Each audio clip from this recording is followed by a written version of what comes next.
Professor Smith.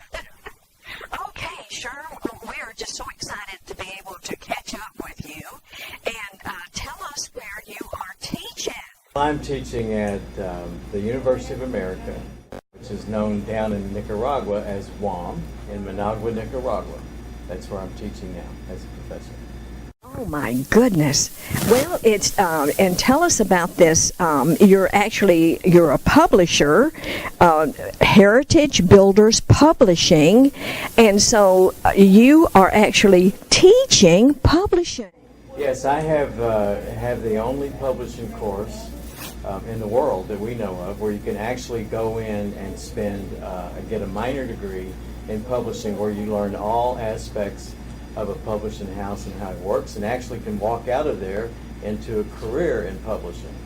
So when I've been a publisher in the United States for many years, a lot of times you're looking for people that have the skills and the skill set, and you can't really rob another publisher to get these people, and that's usually the only place you can get them because they start at entry level.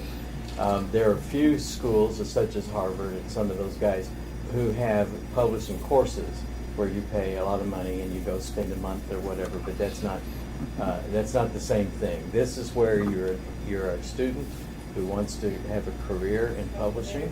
You want to learn everything about it, and also during that time, we learned how to write. This year, I did something we don't think has ever been done before, and that is my class actually did some creative writing.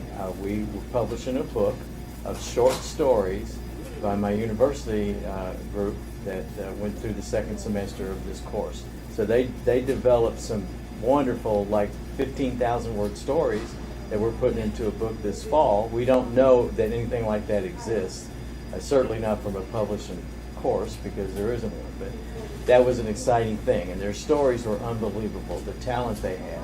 And I teach copy editing. To copy edit, you have mastered the language. So this has brought the level of English for this second language for these students that can handle that kind of intense work as far as English goes. So those are the things I do and incorporate in the publishing class. And then I teach international business management. That's one of my disciplines. So that helps the country, that helps the people there that want to expand beyond Nicaragua, beyond Central America, and they want to get into the international market. It helps them speak correctly, helps them write correctly. It's just changed a lot of things. It's changed the websites and how some of them are functioning now. It's helped them branch out and be able to communicate better with the rest of the world and do business. So that's what I'm doing. I went there to retire, Margaret. And I didn't know anybody in Nicaragua. I'd never been there. Didn't know anybody that had ever been there. And I landed in, and then everything else is history. I was looking for a piece of property, and I was going to call it in. And that's not going to happen now. I guess no. Actually teaching it after all those years. Yes, and then another thing that happened was I got tired. It's very hard to get textbooks there.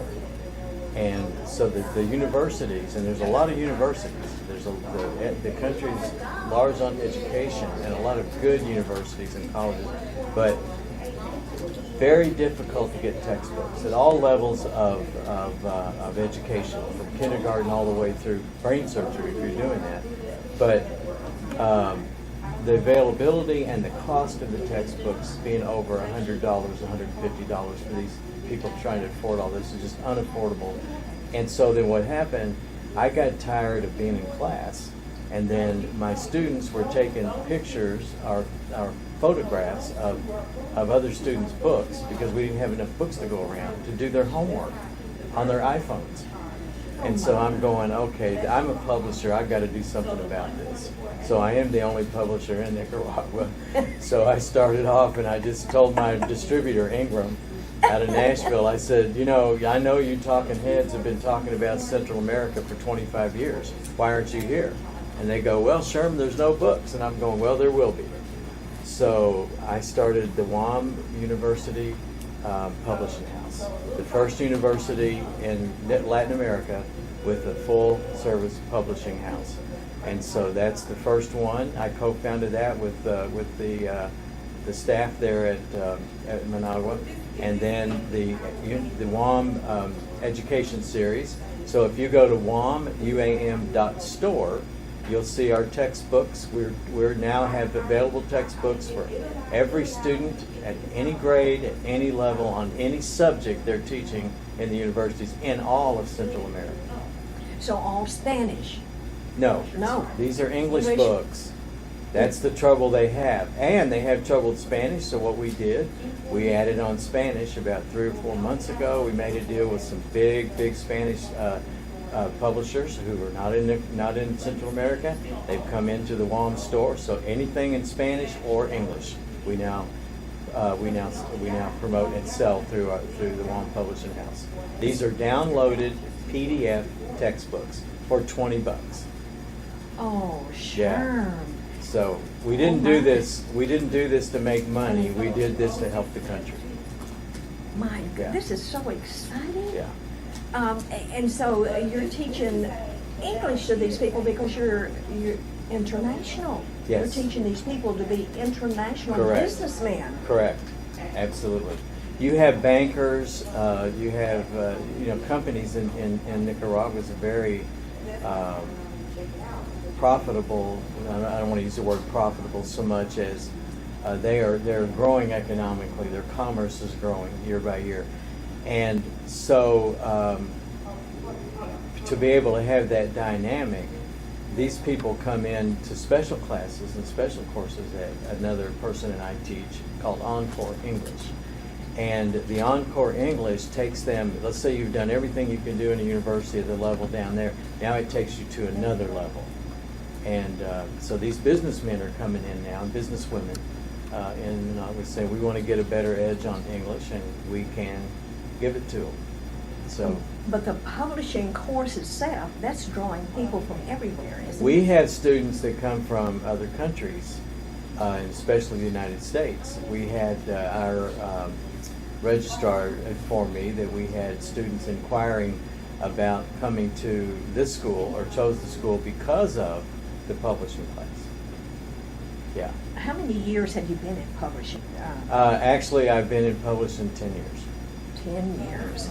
But what you have done, I mean, the biggest names you have done books for. Yeah. My particular favorite is Rick Hall. Yeah, well, number one, he's number one in history in music production. Oh, I'm always going to be the guy that published Rick Hall's book, so yes, that's one of my MO.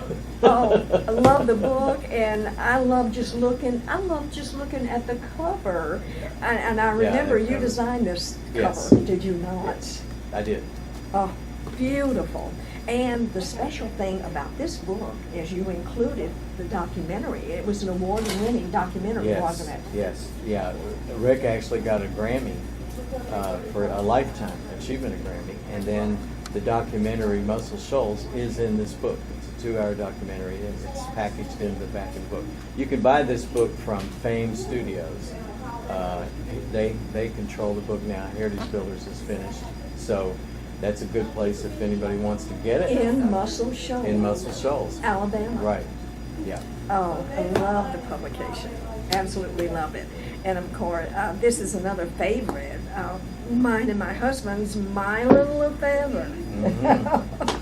He, when we lived in Atlanta, Georgia, we went to the same church as the Lefevre family.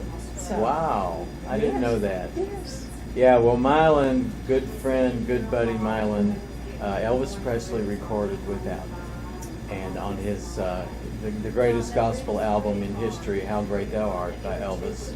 And Mylan's the number 2 song with Without him, and that made Mylan's career, basically. And then he went on into other types of music, but he's still moving out there and does great. And that's a great book. It's got about 100 pictures in it of Yes, Mylan. love them. And some you wouldn't believe, Yeah. seeing him today. yeah, and you can get that on Amazon, or you can go to our website, heritagebuilderspublishing.store, and you can find the book there. Oh, You can buy that as an ebook too on the .store, heritagebuilderspublishing.store. Yeah. Oh my goodness! And what about our Cindy's and Candy Staten. Yeah, Candy is one of my favorite people. We did this book with her, and it was just amazing. She took over in Fame Studios from Eddie James, and who did At Last, and that Rick produced a lot of these songs and produced Candy Staten. And Candy had big hits like Young Hearts Runs Free, the name of our book here. And I was driving down here from Kentucky, went to visit my mom, and I was passing some of the places that are in this book, and I go, I know that place right there, the Colony, and even though I haven't seen it, I know it. I want to go there too, but yeah, this is a fascinating story, Candy Staten's life. Yeah. Oh, absolutely wonderful. And so these two, Mylan and Candy, is going to be an ebook.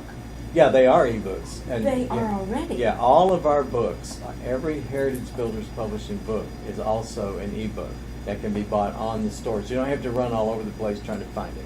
They're right there. So when you go to buy the book, you can order a print book or you can order an ebook. And we partnered up with one of the largest PDF ebook producers in the country, and that's QSP.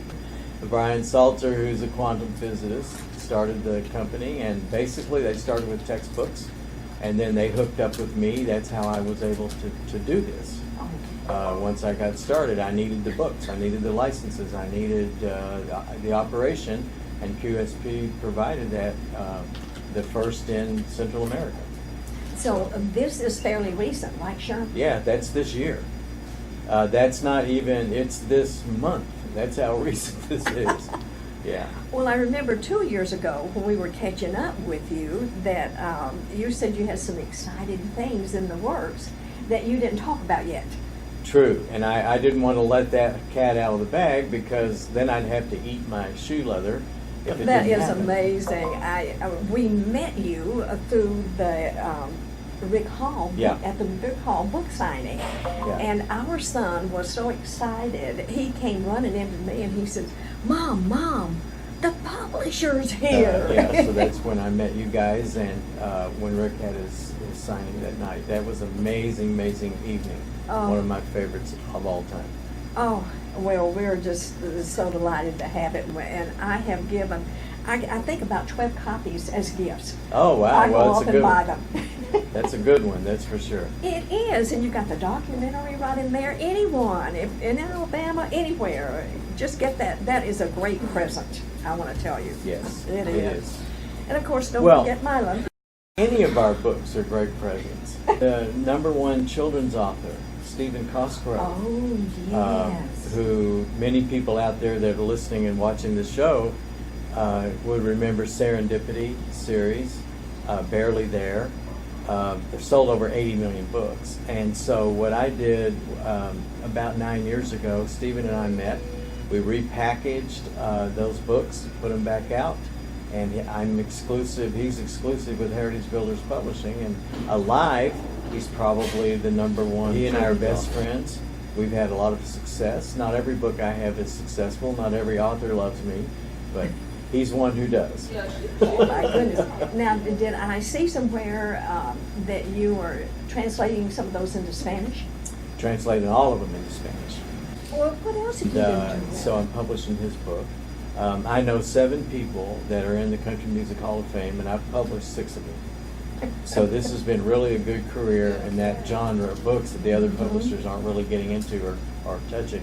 That name recognition, Yeah, Sherm. it is. And then, we publish Christian books, and we also publish regular books. My new book, Chronicles of the Knobs, is a big Kentucky book. I have another one coming next year in April called Cross of the South, which is another fiction novel. I thought, well, I've written all the business books I'm going to write, and I'm done with writing, and then my career's over. But that's not true. I discovered that I could write fiction. And Now I would you're rather writing write. for fun, aren't Yes, you, Sherm? yeah. So I'm writing for fun. The Nicaraguan authors, Costa Rican authors, Guatemalan authors, talented people in Panama and Belize and El Salvador and Honduras, and these places where they can't get a book outside of their borders because nobody up in the United States and the world publishers are going to touch them. I probably wouldn't have. But now that I'm down there, I've discovered some great authors. Uh-huh. So there's we have a dozen right now that we're going to publish and put into international distribution, which they would have no chance of ever doing that. And I don't want to say that for my tune, but if I was not there, if I was not the person there, or a person like me was not there, that could It would never happen. Right, it never has happened. Yes. So it never Yes. would happen until that got changed by somebody that could actually had the way to do that. And I had the path to do it, and I saw that, and I'm going, this is going to be where I'm going to end up. This is going to be how I finish. And so I'm happy, and I love it down there. My wife, she's Is she kind of dragging her feet a little bit? well, she's working. Oh, okay. So she's got her own career. Okay. But anyway, no, my family's very in touch and very in tune with what I'm doing. I wanted to ask, Sherm, just not thinking about the publishing business, I had no idea that has been depressed. And then last year, that really hurt us all on the Christian side was family bookstores. They went out of business, 246 bookstores, and they closed their doors. And so we have, I'm not going to misspeak at all, but we do have other major publishers that are in trouble. And so I was looking for, even though I have great books, was a way to keep those great books going and have a bigger outlet for them. Amazon's not in Nicaragua, never going to be in Nicaragua, and so there's no really major competition down there. So it was a perfect place to be. It's a perfect storm for publishing right now. For me, not for someone else. You got to be willing to go do this. Your niche right now. Right. It's my niche, and you got to be willing to do this if you're going to do what I'm doing. I just never thought about it, but it makes sense because look at retailers are in trouble. Yeah. Well, absolutely, because of Amazon, and it's almost like turn of the century when I think about a museum that I'm involved with, and we have this old photo of this mail carrier in a wagon, horse and wagon, and he's got all these packages from Sears Roebuck, mail order. So here again, we're back to mail order. Yeah, we are. We definitely are. It's just a big cycle. But everything changed in the business. But now the book business is coming back. Since more people are reading, the advent of e-books, electronic books has helped. But mainly the print books are coming back. So we're seeing a nice surge with the print books. And I think that's because the publishers have changed streams. They have repackaged how they're doing things. And just as you have. Yes, just as I have. And Ingram, my distributor, is the largest distributor at the scenes. And they're into what I'm doing. Okay. Yeah. So they're creating some things that would not have been done either to help distribute down there. So. This is also exciting, Sherm. Really exciting. Yes. Well, you kept saying, I've got exciting things coming, but I can't talk about them yet. A couple of years ago. Yeah. And so they came to fruition, and I am so thrilled.